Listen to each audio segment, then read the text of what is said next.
పెదవులను కలిగి ఉండుట మంటి పెంకు మీద వెండిపోతుతో సమానము. దేవుని వాక్యం ఏం సెలవిస్తుందంటే, ఎవరైతే చెడ్డ హృదయం కలిగి ప్రేమగా మాట్లాడుతూ ఉంటారో అటువంటి వారండి మట్టి కుండకు వెండిపూత వేస్తే ఎలా ఉంటుందో అటువంటి దాంతో సమానం. లోపలంతా కూడా మట్టితో రూపింపబడి ఉంది, కానీ బయట చూస్తే అది చాలా అందంగా కనిపిస్తుంది. అది ఎనీ టైం విరిగిపోవచ్చు.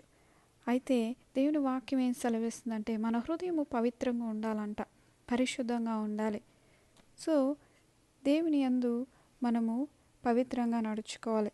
అయితే యేసయ్య అంటూ ఉన్నారు ఫరిసేయులతోటి శాస్త్రులతోటి ఏంటంటే, మీరు గిన్నెయు పళ్ళెమును వెలుపట శుద్ధి చేసుకున్నారు, కానీ లోపల మాత్రము దోపుడుతోనూ అత్యాశతోనూ నిండిపోయింది. మీరు సున్నం కొట్టిన సమాధుల వలె ఉన్నారు. బయట అలంకరింపబడి చక్కగా కనబడుతూ ఉన్నారు, కానీ లోపల ఎముకలు కల్మషంతో నిండిపోయి ఉన్నారు.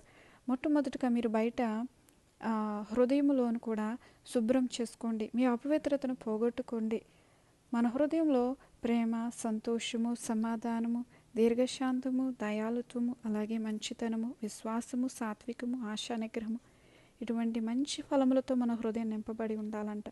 మన హృదయం ఏది నిండి ఉందో అదే బయటకు వస్తుంది. అంతేగాని చెడుతనంతో కానీ, అబద్ధములతో, మోసములతో, అక్రమాలతో, వ్యభిచారాలు, ద్వేషాలు, కలహములు ఇటువంటివన్నీ మనం ఉంచుకుంటే గనక అది మనల్ని అపవిత్రపరుస్తుంది. పగ, ద్వేషము ఇటువంటివి మన హృదయంలో ఉండకుండా మనం జాగ్రత్త పడాలి. మనం ప్రార్థించాలి, ప్రభువా మా హృదయంలో శుద్ధ హృదయం కలుగచేయండి, పవిత్రపరచండి. మనం ఏం పంపిస్తున్నాం మన హృదయంలోనికి? వ్యర్థమైనవి చూస్తున్నామా? వ్యర్థమైన మాటలు వింటూ ఉన్నామా?